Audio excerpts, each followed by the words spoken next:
Hi guys, it's that time again. Which is better? And it will be a Motorhead special. So if you're a Motorhead fan or just curious, then this is definitely for you. And the two albums we're going to be looking at are Orgasmatron and 1916. Let's get into it. So looking at Orgasmatron, in 1982, Fast Eddie Clarke gave way to the new guitarist Brian Robertson, who played on 1983's fantastic Another Perfect Day, and he adds a new dimension to Motorhead's sound. The lineup, including Phil Campbell and Wurzel in 1984, started off with a bang, because the first thing the world heard from them was the single for probably one of the greatest metal anthems of all time, Killed by Death. Many people seem to have a problem with the sound, but I just can't understand why.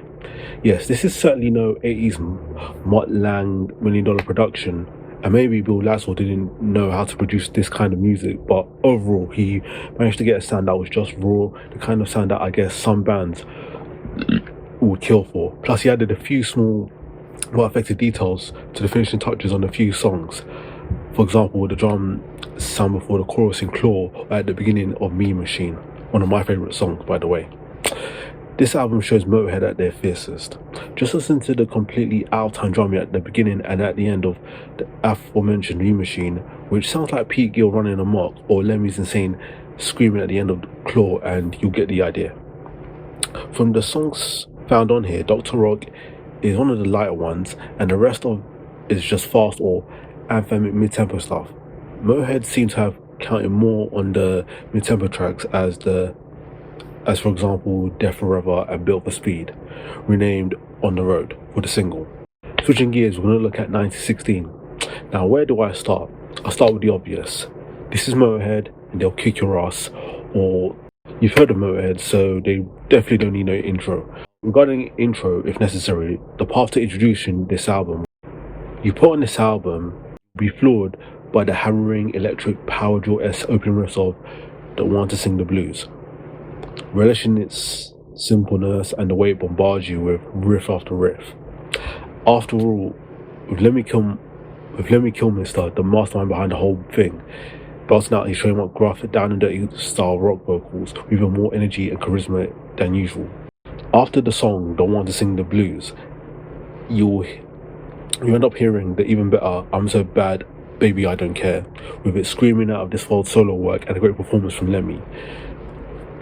You may share the reaction that I had, that I came to the conclusion that it just kicks ass.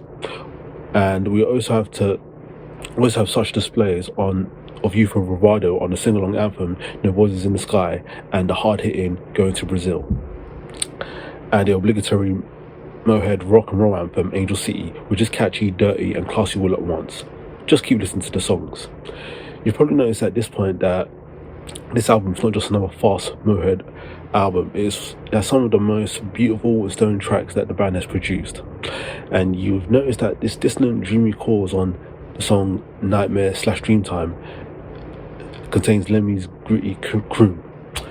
You've been floored by the epic pounding flair of his song Love Me Forever, which carries that majestic element that you don't really associate with Motorhead, and also a few more heavy and fast songs which may have probably ripped your face off by now. You would have reached the very last song, and this very last song is the soft, melodic, poignant title track that may bring a tear to your eye. And if it doesn't, then at least you feel satisfactory having listened to the best albums that Motorhead has ever put out. Timeless music, metal, rock, punk, whatever you call it, it's timeless, enduring music that doesn't get stale. Long live Motorhead. And let me know in the comments down below what you thought was the better album. Other than that, thanks for watching, and I'll see you next time.